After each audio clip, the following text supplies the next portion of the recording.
Welcome to Stillwater Chronicles. Tonight, we settle into a story about a house that should not exist. There is a particular kind of unease that belongs to ordinary streets.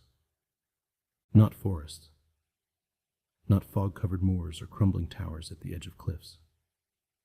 Just streets, red brick terraces, wheelie bins lined up on a Tuesday, a satellite dish tilted slightly on every fourth house, all pointing at the same gray sky. The unease of a place so familiar, so relentlessly normal, that when something is wrong with it, really wrong, there is no scenery to blame. There is nowhere for the wrongness to hide. That is the kind of street we find ourselves on tonight. Alderton Road, Birmingham. A quiet residential terrace. 2 rows of Victorian houses facing each other across a narrow road. The kind of street that has seen everything and said nothing. The kind of street where the neighbors know each other's routines better than they know each other's names. Number 18 always has a light on before 6. Number 31 has a dog that barks at postmen. Number 14 puts the bins out a day early. Every house has a number. Every house except one. It sits between number 22 and number 24, the way all things that should not exist do, right in the open, where everyone can see it, where no one has thought to question it. There is a door. Dark green, slightly faded, a brass letterbox that no one has ever seen opened. There are curtains in the front window, pale gray, drawn closed, though not all the way. There is a light on in the evenings. Not bright. A low, warm glow. The kind that suggests a lamp rather than an overhead light. The kind that suggests someone settling in for the night. Postal workers skip it. Council records do not list it. The residents on either side. A retired teacher named Margaret at 22. And a young couple at 24 who moved in 3 years ago, say with some mild puzzlement that the house has always been there. As far as they know, as far as anyone knows. This is where we find Darius. He is 34, an urban planner for Birmingham City Council, the kind of man who finds comfort in grids and logic, and the satisfying precision of a properly zoned map. He has dark eyes that miss very little, and a habit of pausing mid-conversation to look at something in the middle distance, as though he is recalculating. He first noticed the house 6 months ago, during a routine land use survey of the Alderton Road area. He was cross-referencing current property records with the OS map on his laptop, marking up houses and boundaries, and he stopped. His cursor was between number 22 and number 24. There was a gap. Not a large gap. Not an alley or a driveway or a side passage. A gap exactly the width of a terraced house. And when he looked up from his screen and out of the car window, he was parked just up the road. He could see it. Right there. A door. Pale gray curtains. A brass letterbox. A house. He got out of the car. He stood on the pavement in front of it for a while. The October air was sharp and still. The street was quiet. Early afternoon on a Wednesday, most people at work. A single car moved slowly past the end of the road and was gone. The house looked back at him. That is the only way to describe it. Not with menace, not with anything dramatic. It simply looked back, the way all houses do if you stand in front of them long enough. Still, patient, containing whatever it contained. Darius took out his phone and photographed the facade. He noted the position, between 22 and 24. He noted the absence of a number on the door, the absence of a number painted on the curb. He noted the condition of the brickwork. Old, the same age as the surrounding terraces. No visible repairs or modifications. He noted the curtains, the low light behind them. Then he got back in his car and drove to the office and spent the rest of the afternoon in the planning archives.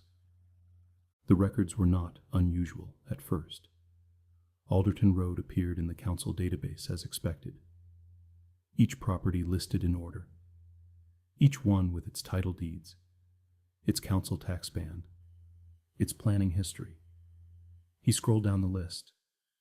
Number 20, number 22, number 24, number 26, no number 23. He searched for it directly. Nothing. He searched for the address in every format he could think of. Nothing. He searched the Land Registry, the electoral roll, utility company records, insofar as he had access to them. Nothing.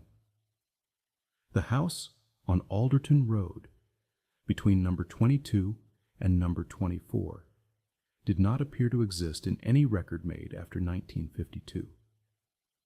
He sat with that number for a moment. 1952. He knew the archive room on the third floor held physical planning documents going back to the mid-19th century. Most of it had not been digitized. You had to go up there with a request form and a pair of cotton gloves, and the patience of someone who genuinely liked the smell of old paper. Darius liked the smell of old paper.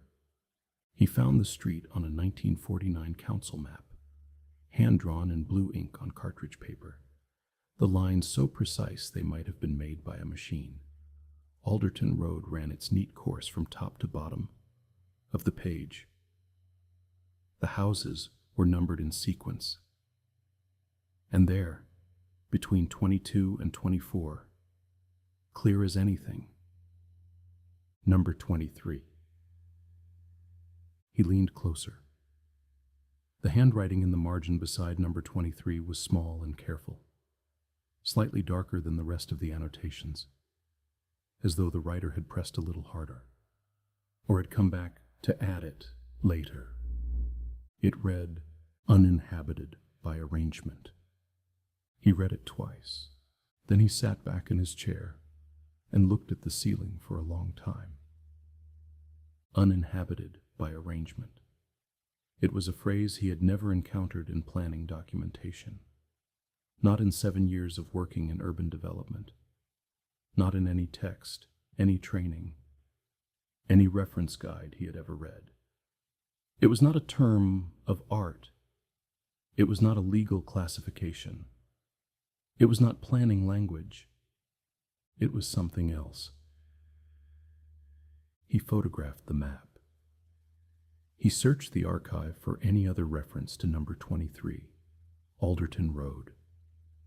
He found 3 things. A building survey from 1947, which described the property as structurally sound, built circa 1898, 2 stories, all features consistent with adjacent terracing. Under occupancy status, someone had written the same phrase, in the same careful hand. Uninhabited by arrangement. A correspondence file from 1951, containing a single letter on council letterhead, addressed to the chief planning officer. The letter was brief, formal in tone, and referred to number 23. Alderton Road as a property subject to a standing arrangement with the relevant authority, and requested confirmation that said arrangement be maintained in perpetuity. The letter was signed by someone whose name Darius could not make out. The signature was elaborate and had faded unevenly. Beneath the signature was a title, Custodian. There was no reply in the file. The third item was a photograph, black and white, slightly overexposed, taken from across the street. It showed the facade of number 23, the same door, the same windows, the same brickwork. Taken, according to the pencil annotation on the back, in September 1952. The curtains in the photograph were pale and drawn. There was a light on behind them. Darius put on his coat and went back to Alderton Road. It was early evening by then. The street had shifted into the particular quiet of a residential road at dusk. The day's business done, the evening not quite begun. Yellow light in windows, the smell of someone cooking somewhere, the distant sound of a television, the kind of evening that has no edges. He stood on the pavement across from number 23. The light was on behind the curtains, the same low, warm glow he had noticed that morning. He stood there for several minutes, hands in his coat pockets, watching the front of the house the way you watch something you are not sure is moving. A woman came out of number 22. Margaret. He would learn her name later.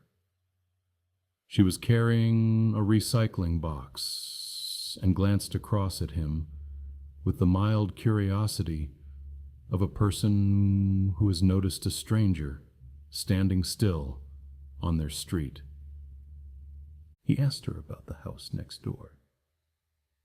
She set the recycling box down. She looked at the house for a moment and then looked back at him, and her expression was difficult to read. Not alarmed, not unfriendly, but thoughtful in the way of someone trying to remember something. They have stopped bothering to remember. It has always been there, she said, as far as I know. Have you ever seen anyone go in or out?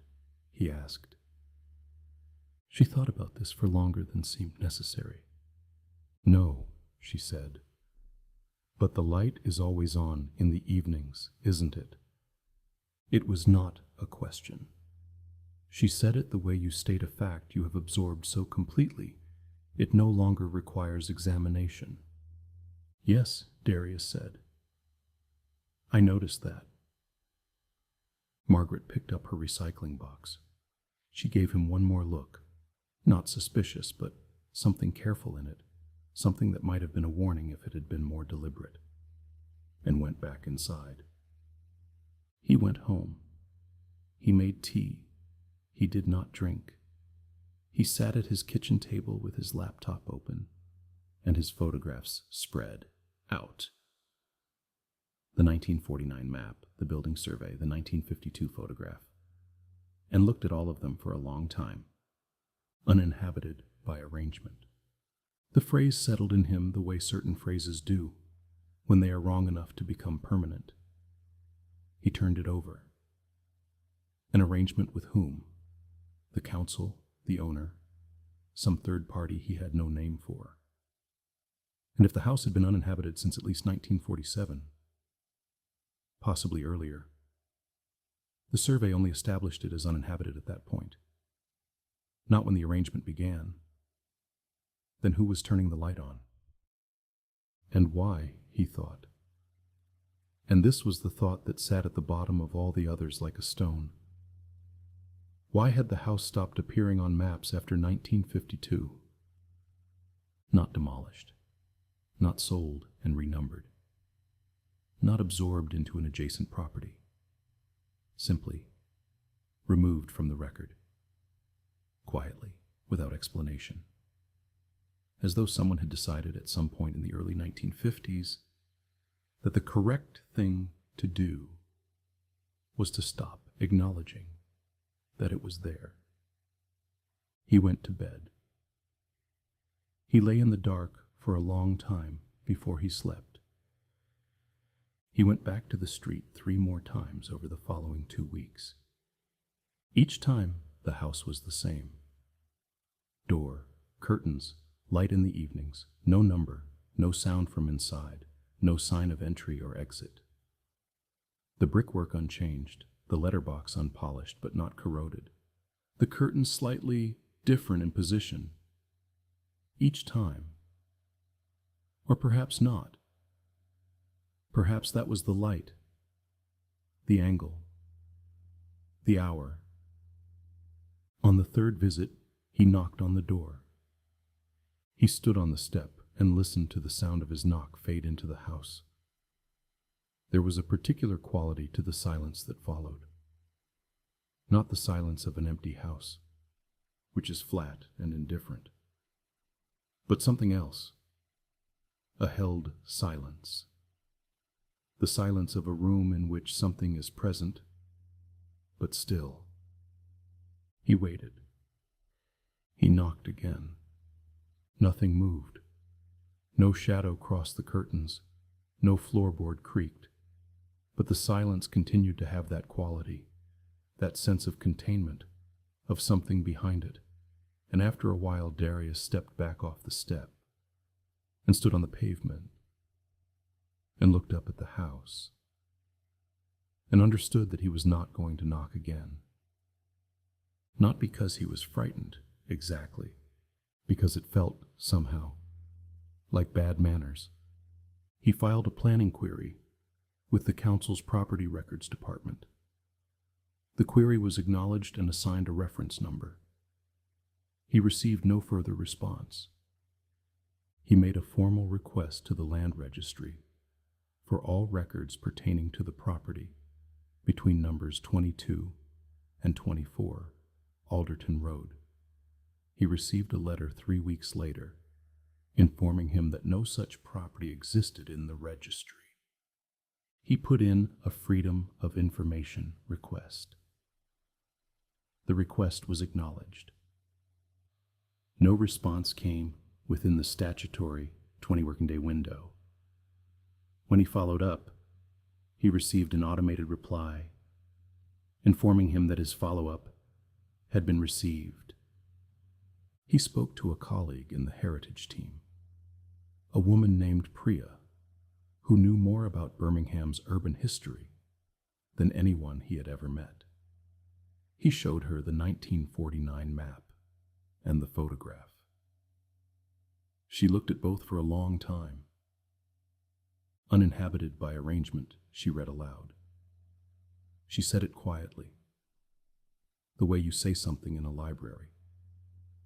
Then she handed the photographs back to him and said, "I'd leave it." He asked her why. She thought about this.